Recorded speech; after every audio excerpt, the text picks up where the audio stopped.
All right, hey guys, we are back at the Ilarigi household talking about our Saturday at-home workout for March 28th. We got a couple different movements that we're going to be covering. We're going to start in the warm-up here with what we can do for jump rope and the scaling options we can do for that. So if you have a jump rope, awesome, knock it out. Just remember that's one jump for one spin. But if we don't have a jump rope, we're going to be looking at maybe doing some jumping jacks. With the jumping jack, we'll start with our feet underneath our hips, hands to the side, and then we're going to move our hands overhead and our feet move out, and we're just going to continue that movement like so. And we can do the jumping jacks in place of the double unders as well. If you aren't doing double unders in the workout, you're going to do the jumping jacks, and you can just do twice as many jumping jacks for however many double unders that you're going to do. Okay. Next we have the up downs. That's going to be a burpee without a push-up. So our up down is going to look something like this. Hands to the ground, kick the feet back, and then jump the feet to the hands and back up. So one more time, feet back, back up. There you go. Just trying to maintain a nice braced midline as you kick those feet back so your hips don't sag too much when you kick your feet back.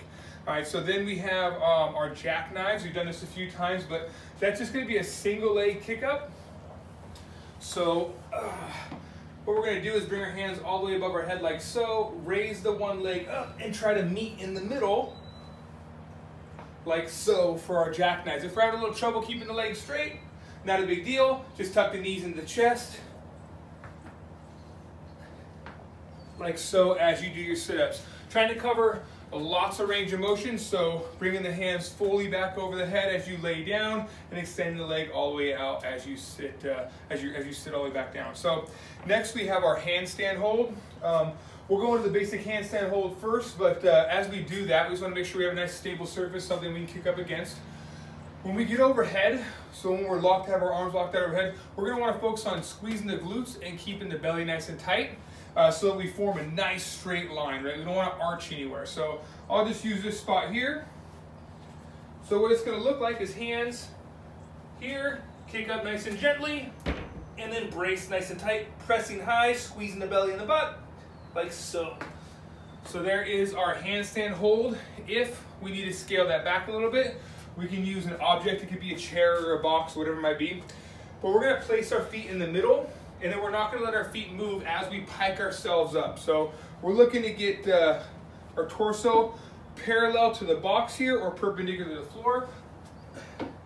Walking back like so, and then driving the chest up, keeping our hips as best we can stacked over the hands. So a couple different variations we can do. If we're not quite comfortable going upside down, a tall plank will work.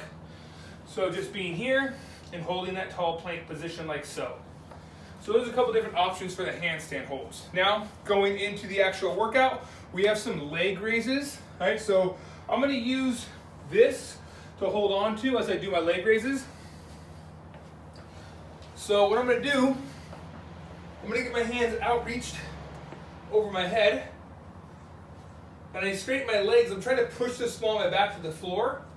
And then as I lower my legs, I'm really focusing on keeping the small of the back tight to the floor. So I squeeze the glutes, lower as low as I can, and then right back up like so.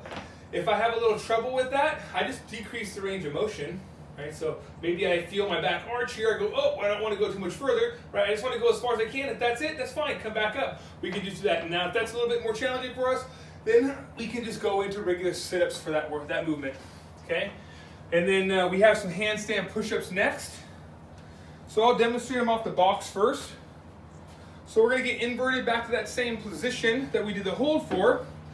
But now, from this position, we're just going to bend the elbows, tuck them in as we bend down, kiss the head to the floor, and then drive the head back through. So shift forward, back through like so. For the actual handstand push-up, be the same concept. We would just ascend down and kick ourselves back up. You can kip if you like. So kick up nice and gently, kiss the head to the floor, tuck, and extend, like so. Whew. All right, so there's our handstand push-up. Going into our cool down stuff, we have the couch stretch, which I'll use the box for here. So for our couch stretch, I'm just going to place the foot up on the box, The knee comes on the ground, and I sit up nice and tall, getting my heel to try to come as close to my butt, but nice and straight here the best I can. Then we have, what is it, the twisted cross? Yeah, the twisted cross. So the twisted cross here, what I'm going to do is I'm just going to keep the hands flat to the ground and reach over as far as I can without the same side shoulder coming off, like so. Okay, there's our twisted cross. We have a calf stretch, which I'm just going to use the box here for again. Put my foot up against the box and sit up nice and tall, keeping the heel on the ground, bringing my body weight forward, and there's a good calf stretch that we can do there from home. And then chest, hands on the wall for a chest opener. Both hands on the wall, and then drive that chest to the ground the best I can. We can arch the back a little bit, pushing the chest to the ground. Each one of those stretches will hold for 1 minute. There it is, guys. Hope you enjoy your workout. Let us know if you have any questions.